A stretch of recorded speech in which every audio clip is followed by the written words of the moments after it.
গোৱালপাৰাৰ নৱাগত শিমলিটোলা পঞ্চায়ত গঠিত হ'ল অগপৰ দখলত। ৰেজিনা আহমেদক সভানেত্ৰী আৰু আলী হুছেইনক উপসভাপতি হিচাপে নিৰ্বাচিত কৰে সদস্যসকলে। পঞ্চায়তৰ 5জন সদস্যাৰ সমৰ্থনত নিৰ্বাচিত হ'ল সভানেত্ৰী।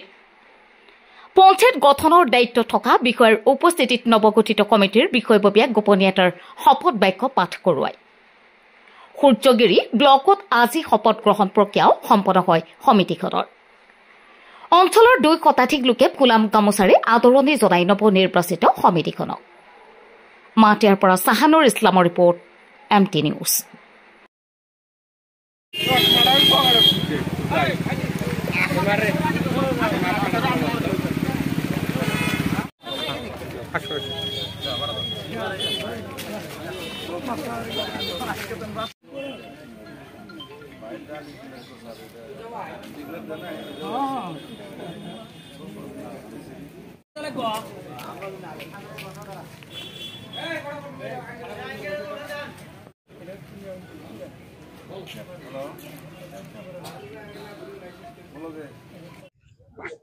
मोर नाम रेजिना आहमेद।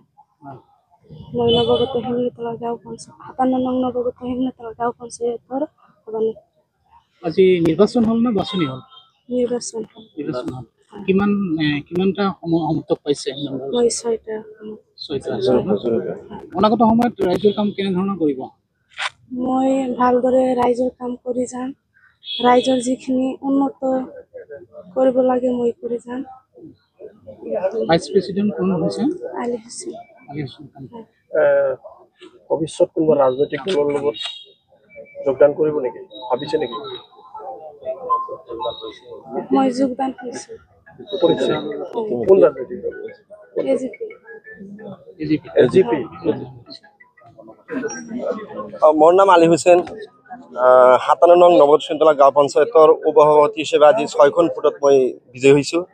আপোনালোকৰ দুৱাৰ আশীৰ্বাদত মই অহা 5 বছৰ ৰাইজৰ সহযোগিতা লৈ পঞ্চায়তৰ যিখিনি অভাৱ অভিযোগ বা উন্নয়নমূলক যিখিনি কাম কৰিবলগীয়া আছে প্ৰতিজন মেম্বাৰক লৈ একদম নিষ্ঠা সহকাৰে মই কাম কৰিম বুলি মই ইতিমধ্যেই শপত কৰিছোঁ। এটা জানিব পাৰিছোঁ দাদা, যোৱা 5 বছৰতো আপুনি সেইখন পঞ্চায়তৰে সভাপতি হিচাপে নিৰ্বাচিত হৈছিল। এইবিলেও সেই অঞ্চলৰ লোকে আপোনাক বিপুল ভোটত জয়যুক্ত কৰিছে।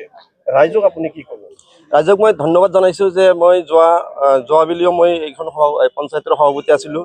মই যিখিনি কাম কৰিছিলোঁ ৰাইজৰ মাজত নিশ্চয় ৰাইজে মোক বিশ্বাসত লৈছে আৰু সেই ৰাইজেই মোক এইবাৰ বিপুল ভোটত মই জয়যুক্ত কৰিছে। তাৰ কাৰণে মই মোৰ অন্তৰৰ পৰা প্ৰতিজন ভোটাৰক বা ৰাইজক মই ধন্যবাদ জ্ঞাপন কৰিছোঁ। আপুনি কোনোবা ৰাজনৈতিক দলত যোগদান কৰাৰ কথা ভাবিছে? ইতিমধ্যে আমি ৰাজহুৱা বা আমাৰ যিবিলাক পঞ্চায়তৰ পৰা নিৰ্বাচিত হৈছে আমি এজিপি দলত যোগদান কৰিছোঁ। ইতিমধ্যে আমাৰ বোধহয় আপোনালোকে ছ'চিয়েল মিডিয়াত হৈছে আপোনালোকে। Thank U.